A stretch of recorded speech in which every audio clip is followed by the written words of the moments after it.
এক গ্রামে বাস করত একটি দুষ্টু শিয়াল। সে পড়ে পড়ে সারাদিন ঘুমোতো, কাজকর্ম কিছুই করতো না, আর খিদে পেলে বেরিয়ে পড়তো গ্রামের উদ্দেশ্যে। গ্রামে গিয়ে নিরীহ প্রাণীদের উপর অত্যাচার করত। তারপর শুয়ে থাকতে থাকতে আর ভালো লাগছে না, এইদিকে খিদেও লেগেছে, ঘরে তো কোনো খাবারও নেই। যাই গ্রামে গিয়ে দেখি কোনো খাবার টাবার পাই নাকি। ওই ঘুমাইয়াছিলাম ছিলাম ভালো জেগে, দেখি খাবার নাই খাবার নাই, কোন বা পথে খাবার খুঁজতে যাই। এই বাচ্চাগুলোকে নিয়ে আমার তো খুব ভয় হচ্ছে। এই বাচ্চাগুলোকে কখন আবার ওই দুষ্ট শিয়ালটা এসে খেয়ে ফেলে। ওই দুষ্ট শিয়ালের হাত থেকে বাচ্চাগুলোকে যেভাবে হোক রক্ষা করতে হবে। এই বাচ্চাগুলোকে অনেক বড় করতে হবে। আমার অনেক স্বপ্ন এই বাচ্চাগুলোকে নিয়ে। বন জঙ্গল সব ঘুরেও কোথাও কোনো খাবার টাবার পেলাম না, কি যে করি এখন।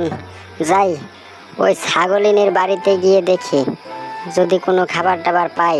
ছাগলিনীর দুইটা বাচ্চা আছে মনে হয়, যদি বাচ্চা দুইটাকে খেতে পারি ভালোই হবে। এই বলে শিয়াল ছাগলিনীর বাড়ির দিকে রওনা দিল। আড়াল থেকে কাক শিয়ালের সমস্ত কথা শুনতে পেল।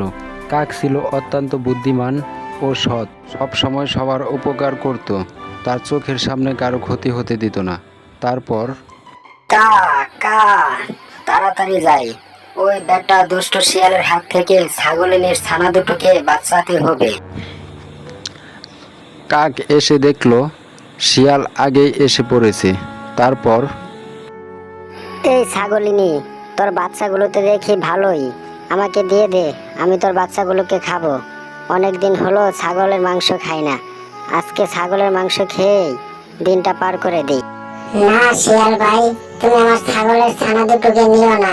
এই ছাগলের ছানা দুটোকে নিয়ে আমার অনেক স্বপ্ন। এই ছাগলের ছানা দুটোকে আমি অনেক বড় করব। তোর এই সব কথা শোনার সময় এখন আমার নেই। খিদার জ্বালায় পেটটা চুচু করছে।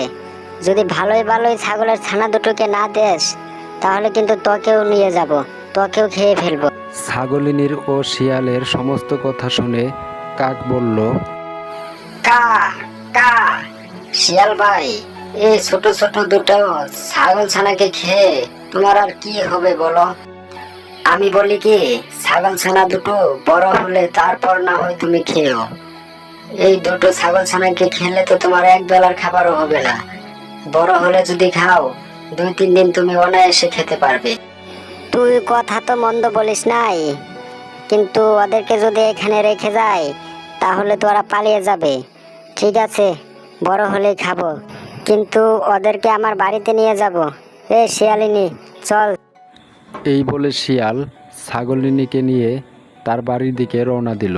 নিরীহ ছাগলিনী আর কোনো উপায় না পেয়ে শিয়ালের সাথে শিয়ালের বাড়ির দিকে চলে গেল। আর ছাগলিনী জানতো যে কাক তাদেরকে বাঁচাতে আসবে। তারপর এটা হলো আমার ঘর, তোরা আজ থেকে এখানেই থাকবি। আমি ওই খাটে ঘুমাবো আর তোরা নিচে ঘুমাবি। খবরদার পালানোর চেষ্টা করবি না বললাম। যদি পালানোর চেষ্টা করিস তাহলে কিন্তু তোর খবর আছে। তোরা থাক, আমি একটু গ্রামে গেলাম, দেখি কোনো খাবার টাবার পাই নাকি। এই বলে দুষ্টু শিয়াল আবারও গ্রামের উদ্দেশ্যে শিকার ধরার জন্য রওনা দিল। এইদিকে কাক চলে গেল বাঘ মামার কাছে। বাঘ মামার কাছে গিয়ে ছাগলিনীর সমস্ত ঘটনা খুলে বলল। সমস্ত ঘটনা শুনে বাঘ বলল, কি বলছিস কাক? ওই বেটা পাজে শিয়ালের এত বড় সাহস, গ্রামের নিরীহ প্রাণীদের উপর অত্যাচার করে। আচ্ছা চল দেখি এখনই যাই, কত বড় সাহস হয়েছে ওই বেটা শিয়ালের। বজ্জাত শিয়ালটা কোথায় জানি গিয়েছে, আশেপাশে দেখতে পাচ্ছি না। যাই, এই সুযোগে বাচ্চাগুলোকে নিয়ে পালিয়ে যাই।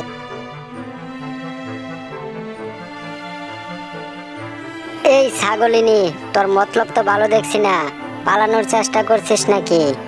না, তোকে আর সুযোগ দেওয়া যাবে না। তোর বাচ্চাকেও খেয়ে ফেলবো, তোকেও খেয়ে ফেলবো। শিয়াল ভাই, তুমি আমাদেরকে খেও না, আমার বাচ্চাগুলো তো এখনো বড় হয়নি। আর আমরা পালিয়ে যাব কোথায়?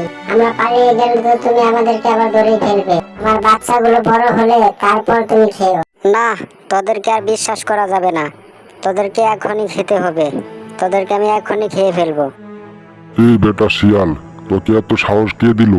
তুই নাকি ছাগলিনীদেরকে ধরে নিয়ে আসছিস খাওয়ার জন্য। আপনাকে কে বললো বাঘমশাই ওদেরকে আমি ধরে নিয়ে আসছি খাওয়ার জন্য? ছাগলিনী ওর ছানাদেরকে নিয়ে আমার বাড়িতে থাকলে নিরাপদে থাকবে, তাই তো ওদেরকে আমি আমার বাড়িতে নিয়ে আসছি। বাঘমশাই শিয়াল মিথ্যা কথা বলছে। শিয়াল আমাদেরকে ধরে নিয়ে আসছে আমাদেরকে খাওয়ার জন্য। শিয়াল আমাদেরকে প্রতিদিনই হুমকি দেয় আমাদেরকে খেয়ে ফেলবে। আপনি আর একটা বিচার করেন বাঘমশাই। হারামজাদা শিয়াল, তোকে যেন এই গ্রামে আর না দেখি। ভালোই ভালোই বলছি, এই গ্রাম ছেড়ে তুই চলে যা। যদি আর পর তোকে এই গ্রামে আর দেখি তাহলে তোর খবর আছে। তারপর শিয়াল গ্রাম ছেড়ে চলে যায়। আর এইদিকে ছাগল ও ছাগলছানা তারাও তাদের বাড়িতে চলে যায়। আজকের ভিডিও এই পর্যন্তই। পরবর্তী ভিডিও দেখার জন্য চ্যানেলটি সাবস্ক্রাইব করুন।